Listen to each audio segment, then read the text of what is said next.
মার্কিন যুক্তরাষ্ট্রের ইসরায়েল নীতিকে একহাত নিলেন মালয়েশিয়ার বর্ষিয়ান রাজনীতিবিদ মাহাথির মোহাম্মদ। গত 14 ফেব্রুয়ারি তুরস্কের বার্তা সংস্থা আনাদলু এজেন্সিকে দেওয়া সাক্ষাৎকারে ইসরায়েলকে মার্কিন যুক্তরাষ্ট্র এবং ইউরোপীয় ইউনিয়নের সমর্থনের কড়া সমালোচনা করেছেন।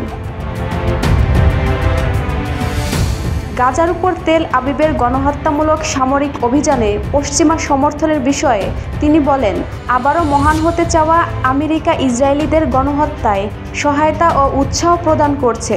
তাদের ইউরোপীয় মিত্ররাও একই কাজ করছে। এটি সভ্য মানুষের আচরণ নয়, বরং বর্বরদের আচরণ। 19 জানুয়ারি থেকে গাজায় যুদ্ধবিরতি ও বন্দি বিনিময় চুক্তি কার্যকর রয়েছে, যা ইসরায়েলের যুদ্ধ বন্ধ রেখেছে। এই যুদ্ধে ইতিমধ্যে 48,000 এর বেশি ফিলিস্তিনি নিহত হয়েছে, যাদের বেশিরভাগই নারী ও শিশু।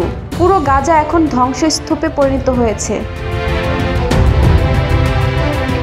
এর আগে এক পোস্টে মাহাথির বলেন, আধুনিক সভ্যতার সঙ্গে সম্পৃক্ত সমস্ত নৈতিক মূল্যবোধ উপেক্ষা করে আমরা নিজেদের সভ্য দাবি করতে পারি না।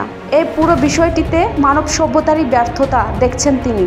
তার কথা, ইসরায়েল যে গণহত্যা চালাচ্ছে তা আর্থিকভাবে এবং অস্ত্র দিয়ে সহায়তা করছে সেই দেশগুলো যারা মানবাধিকার, মানুষের জীবনের পবিত্রতা এবং নিষ্ঠুরতার প্রতি ঘৃণার বড় বড় বুলি আওড়ায়।